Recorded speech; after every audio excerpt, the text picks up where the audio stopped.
caminando podremos alcanzar otra ciudad que no se acaba, sin penas ni tristeza, ciudad de eternidad. Saludos cordiales amigos, nos vamos acercando cada vez más a la Navidad, a la Pascua, y por eso también el Adviento va volviéndose más intenso y va invitándonos a fortalecer este sentido de esperanza, este sentido de ánimo y de alegría, aunque pues se da siempre en un contexto de dificultades, de realidades del país y de realidades a veces personales o eclesiales que son difíciles, pero eso es el contexto de la vida en el cual siempre vamos caminando. Así como las lecturas del domingo primero de Adviento nos hablaban del pasado, de esa mirada al pasado y de una venida hacia el futuro, hoy se nos habla de un inicio, de un momento presente. Fíjense que el Evangelio de San Marcos comienza, y es lo que hoy leemos, hablándonos de justamente un comienzo, de un comienzo presente, de una realidad actual. Y nos dice justamente comienzo del Evangelio de Jesucristo, Mesías, ¿verdad? Cristo, Hijo de Dios. Ese es el gran prólogo, podemos decir así, de San Marcos. En el Evangelio de Juan tenemos un largo y elaborado prólogo. Sin embargo, podemos hablar de un prólogo en San Marcos que únicamente tiene un solo versículo, pero con una densidad tremenda. Comienzo del Evangelio de Jesucristo, Hijo de Dios. Fíjense que no nos está remitiendo meramente a un pasado, ni nos está hablando de un futuro incierto, inseguro. No nos está hablando nada más de las promesas que se habían hecho del Mesías en el Antiguo Testamento, ni nos está hablando únicamente de una segunda venida del Mesías, de la cual hemos subrayado tanto en nuestras últimas reflexiones del año pasado y en las primeras y en la primera de este año, en cuanto que nadie sabe ni el día ni la hora. No, el Evangelio de Marcos comienza llamándonos a ver el presente. Y justamente esa palabra comienzo del Evangelio es ya una buena noticia. Porque lo que había sido anunciado en el pasado, lo que había sido esperado como una realidad futura que no se sabía cuándo llegaba, Marcos está tan convencido de que ya ha llegado, de que justamente dice en su Evangelio desde el comienzo, comienzo del Evangelio. La buena noticia ya ha comenzado, la buena noticia ya está aquí. Jesús es el Mesías, es Hijo de Dios. Y fíjense que solamente con esta idea ya nosotros podríamos desarrollar muchas cosas. Desde que se comenzó a anunciar el Evangelio de Jesús, más aún desde que Jesús se hizo presente en nuestra historia, ya este acontecimiento ha comenzado a cambiar nuestra historia. Y eso es una buena noticia sin duda. Fíjense que justamente eso significa evangelio. Es una palabra que viene del griego y que significa eso, ya lo sabemos, ¿verdad? Buena noticia. Esa buena noticia es algo dado ya, ahora, de inmediato, en ese momento en el que Marcos escribe su evangelio y en los momentos en los que se comenzó a predicar ese evangelio de Jesús, ya el comienzo está dado. Y eso es importante plantearnos que estamos en el presente de la presencia de Dios, en el presente de una nueva situación. El mismo San Juan el Bautista, que es el que anuncia esta buena noticia, pues se queda ya en el lado se queda como parte del Antiguo Testamento, como el último profeta del Antiguo Testamento, dando lugar y anunciando a aquel que ya está presente. Y que no es solamente Jesús, el hijo de María y José aparentemente, sino que es el Mesías, el ungido, el esperado por toda la historia del Antiguo Testamento, y además es hijo de Dios. De manera que está anunciado ya el proyecto del Evangelio de San Marcos. Él quiere subrayar esta presencia. Es Jesús, el de la historia, es Jesús el que sufrió, es Jesús al que muchos conocían únicamente como un profeta grande en obras y palabras, pero que terminó en la cruz. Es Jesús, el hijo del carpintero de Nazaret, según algunos, el que es verdaderamente el Mesías, el ungido, el Hijo de Dios. Y ya con eso nos sé San Marcos todo lo que después probará en su Evangelio, y terminará también el Evangelio con esa afirmación, ese título de Jesús, Mesías, Hijo de Dios.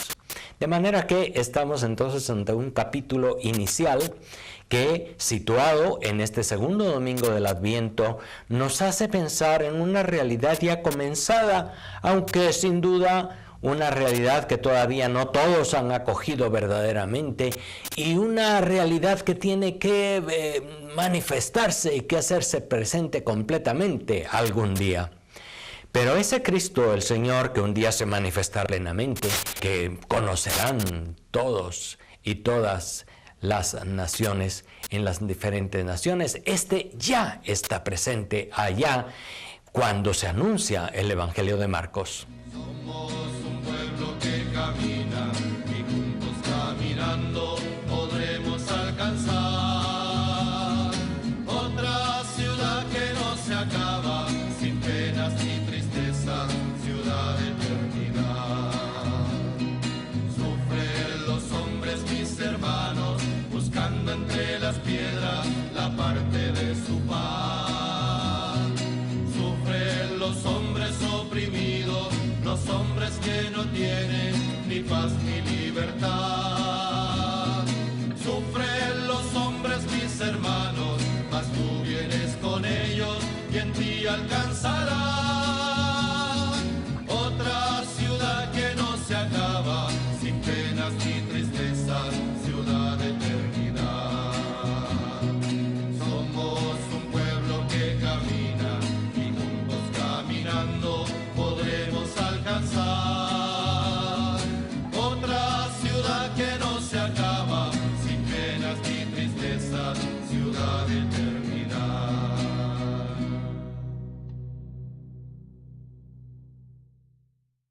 Y hoy también, en este segundo domingo del Adviento, escuchamos un texto muy bello del profeta Isaías. Isaías es otro de los personajes del Adviento, juntamente con Juan Bautista y con la Virgen María. Podemos decir que son tres figuras que aparecen en este tiempo litúrgico.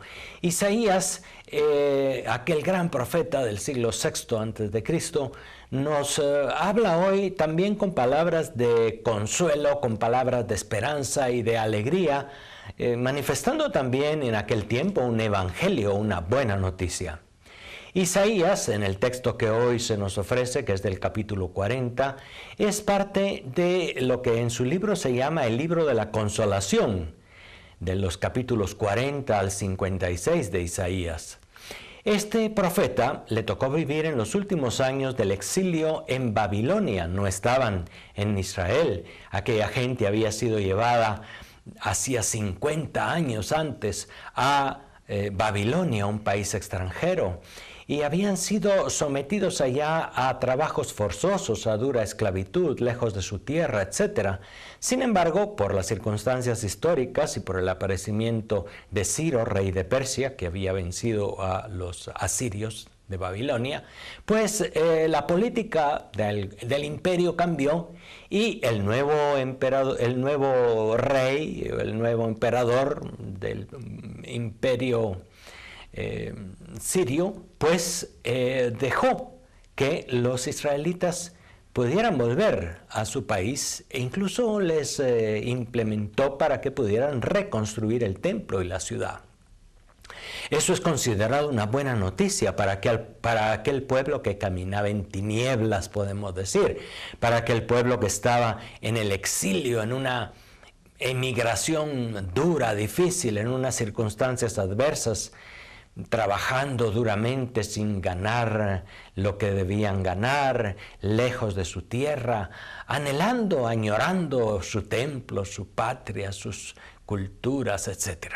Aquel pueblo recibió una buena noticia cuando Ciro, rey de Persia, dijo que podían volver y que los liberaba de allá del exilio en Babilonia. Y en ese momento aparece la palabra de Isaías: consuelen, consuela a mi pueblo. Es la palabra clave de esta primera lectura del domingo. ¿Por qué? Porque con el mensaje de Isaías se anima al pueblo de Dios a volver desde aquella tierra de oscuridad, desde aquella tierra de migrantes, de exiliados lejos de su patria, hacia la tierra prometida. Incluso en un lenguaje poético, él habla de que se abajarán los montes y que se hará un camino llano, entonces un camino fácil de recorrer y un camino de triunfo. Antiguamente, cuando los grandes emperadores o los reyes vencían a otro ejército y regresaban a su tierra, pues solían inaugurar una calzada, solían inaugurar una gran vía y para entrar ahí triunfantes en un gran desfile militar, incluso llevando los botines, los tesoros que habían traído e incluso trayendo esclavos a aquellos a los que habían vencido. Entonces esa figura del rey que vence y que regresa por una calzada recién hecha, nueva, a su propia tierra, esa es la imagen que Isaías usa para invitar al pueblo a la esperanza y para invitarlo con una buena noticia a levantar el ánimo. Vuelven a su tierra.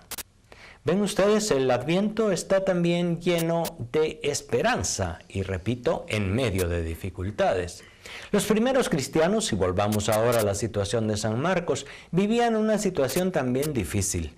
San Marcos escribió su Evangelio, pues ya después del año 70, en una circunstancia de mucha dificultad para aquella primera comunidad cristiana, en una circunstancia en la que todavía se sentían ellos, los primeros cristianos, muy en el desierto, muy sometidos a pruebas, perseguidos por los romanos, perseguidos por la misma autoridad de los judíos, y también a veces con incertidumbres entre ellos mismos. ¿Quién es?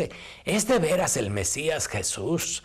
¿O es Juan el Bautista? Algunos tenían esas discusiones. En fin, el Evangelio de San Marcos anuncia con toda claridad que Jesús es el Mesías, el Hijo de Dios, y anuncia ese Evangelio como una noticia de liberación, como una noticia buena, agradable, que consuela a los primeros cristianos en unas circunstancias difíciles. Así como, volvamos ahora al texto del Antiguo Testamento, Isaías consuela a aquel pueblo de Israel que tenía que regresar, que le faltaba una dura travesía, quizá también por el desierto, de nuevo hacia su tierra. Es por eso que en esos primeros 8 versículos del Evangelio de San Marcos nosotros encontramos todas esas imágenes que son el desierto, el exilio, el profeta, ¿verdad? Que nos van recordando, también el río Jordán,